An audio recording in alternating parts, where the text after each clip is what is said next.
আমরা আমাদের দুদেশের এবং জনগণের কল্যাণের জন্য আন্তরিকভাবে সহযোগিতা করার বিষয়ে সম্মতি হয়েছি। বৈঠকে আমরা অন্যান্য পারস্পরিক স্বার্থ সংশ্লিষ্ট বিষয়ের মধ্যে রাজনীতি, নিরাপত্তা, শান্তিপূর্ণ ও সুরক্ষিত সীমান্ত ব্যবস্থাপনা, সীমান্তে হতাহতের ঘটনা শূন্যে নামিয়ে আনা, বাণিজ্য সংযোগ, অভিন্ন নদী টেকসই ব্যবস্থাপনা ও পানি বন্টন, জ্বালানি ও শক্তি এবং আঞ্চলিক ও বহুপাক্ষিক সহযোগিতার বিষয়ে আলোচনা করা হয়।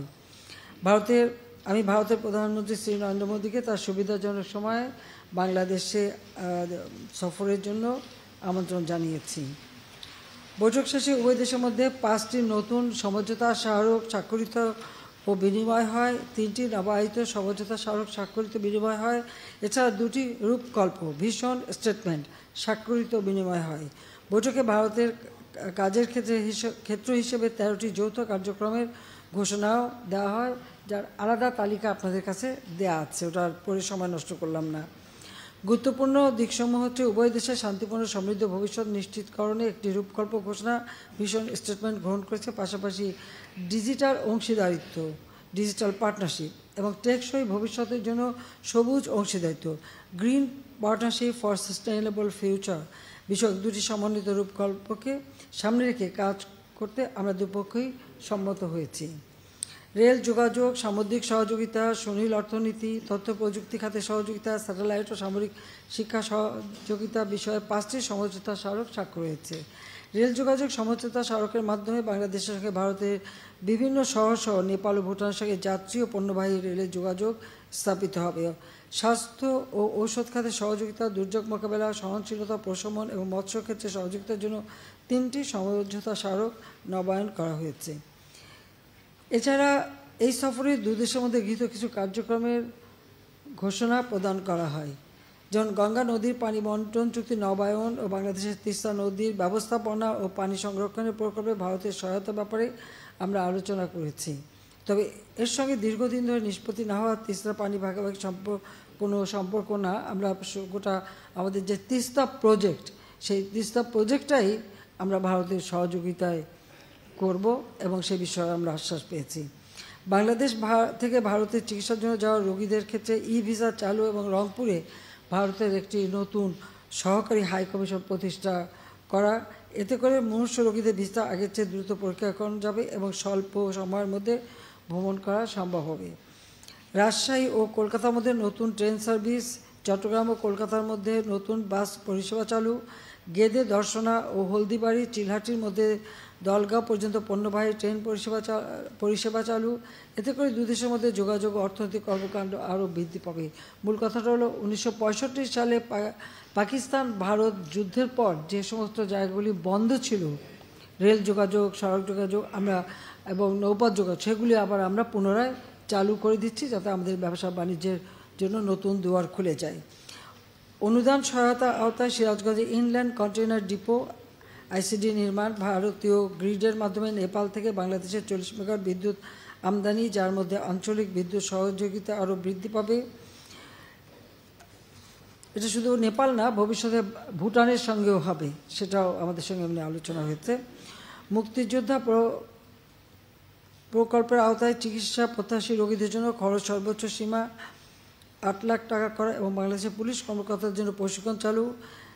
ইউপিআই এর ব্যবহার শুরু করার উদ্দেশ্যে 2 দেশ বাংলাদেশে রুপি কার্ড ও ভারতের টাকা পে কার্ড চালু। সমঝোতা স্মারক বিনিময় শেষে আমি এবং ভারতের প্রধানমন্ত্রী যৌথ সংবাদ সম্মেলনে বক্তব্য রাখি। পরে আমার সফরসঙ্গীদের সম্মানে আয়োজিত মধ্যাহ্নভোজে অংশ নিই। দিল্লি ছাড়ার আগে অপরাহ্নে আমি ভারতের রাষ্ট্রপতি শ্রীমতী দ্রৌপদী মুর্মু এবং উপরাষ্ট্রপতি শ্রী জগদীশ ধনখড়ের সঙ্গে সৌজন্য সাক্ষাৎ করি। ভারতের মহামান্য রাষ্ট্রপতি ও উপরাষ্ট্রপতির সঙ্গে সাক্ষাৎকালে আমরা দুদেশের বন্ধুত্ব এবং সহযোগিতাপূর্ণ সম্পর্কের উপর গুরুত্ব আরোপ করি। তাঁরা বিগত 15 বছরে বাংলাদেশের অভূতপূর্ব আর্থসামাজিক উন্নয়ন ও স্থিতিশীলতার ভূয়সী প্রশংসা করেন এবং আমি দুজনকেই বাংলাদেশে সফর করার জন্য আমি আমন্ত্রণ জানিয়ে এসেছি। বাংলাদেশ ভারত সম্পর্ক বিগত 15 বছর একটি অনন্য উচ্চতায় উন্নীত হয়েছে, যার সুফল দুদেশের জনগণ আজ ভোগ করছে। বিশেষ করে 2023 সালে দুদেশের সম্পর্কে নতুন মাত্রা যুক্ত হয়েছে। গত বছর আমি এবং ভারতের প্রধানমন্ত্রী যৌথভাবে যোগাযোগ ও বিদ্যুৎ খাতে 4টি প্রকল্পের উদ্বোধন করেছি। বাংলাদেশ ভারত যৌথভাবে বাংলাদেশের জাতিপিতা বঙ্গবন্ধু শেখ মুজিবুর রহমানের বায়োপিক মুজিব একটি জাতির উপকার এই চলচ্চিত্র নির্মাণ করেছে। দক্ষিণ এশিয়ার একমাত্র দেশ হিসেবে আমি ভারতের আমন্ত্রণে G20 সম্মেলনে যোগদান করেছি।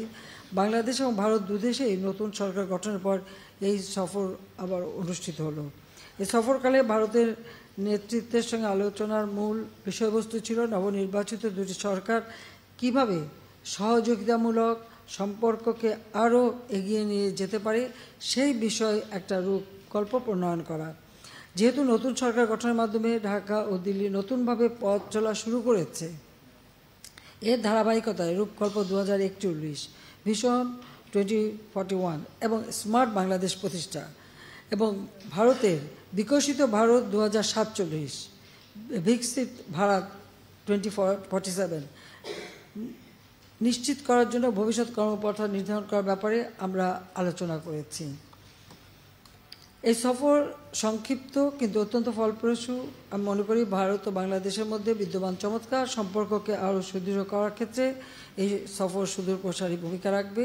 সেই সাথে আমি বিজেপির নেতা আদবানি সাহেব যখন এই প্রথম ওই সফরে যাই, মানে যখন আমি শপথ গ্রহণ অনুষ্ঠানে যোগ দিতে যাই, সেই সময় আমি আদবানি সাহেবের বাসায় যাই, তাকে আমি দেখে আসি, কারণ আমি পূর্ব থেকে তার পরিচিত ছিলেন। আবার মিসেস সোনিয়া গান্ধী এবং তার ছেলে মেয়ে রাহুল এবং প্রিয়াঙ্কা আমার সঙ্গে দেখা করে। এবার আমি প্রণব মুখার্জির পরিবার, তার 3 ছেলে মেয়ে, তারা এসেছিল আমার সঙ্গে, তারা দেখা করে যায়। মানে পুরনো কিছু বন্ধুদের সঙ্গে দেখা করার একটা সুযোগও সেই সাথে হয়েছে। তো আমি মনে করি সব দিক থেকেই, যদিও খুব সংক্ষিপ্ত, আমার হাতেও সময় বেশি নেই, আমার পার্লামেন্ট চলছে, বাজেট সেশন, কাজে অল্প সময়ের মধ্যে আমরা যা আলাপ আলোচনা করেছি তাতে আমি মনে করি যে আমাদের দুই দেশের সম্পর্ক আরও সুদৃঢ় হবে। আর বিশেষ করে আমাদের উভয় দেশের মানুষ আর্থসামাজিক উন্নয়নের ক্ষেত্রে আরও নতুন দ্বার উন্মোচিত হবে। তো সবাইকে আমি ধন্যবাদ জানাচ্ছি। আমার মনে হয় আপনাদের তো প্রশ্ন করার জন্য উসখুস করছে, যে দেখতেই পাচ্ছি, তো সেই জন্য আপনাদেরকে আমি আমন্ত্রণ জানাই। সবাইকে ধন্যবাদ। জয় বাংলা, জয় বঙ্গবন্ধু, বাংলাদেশ চিরজীবী হোক।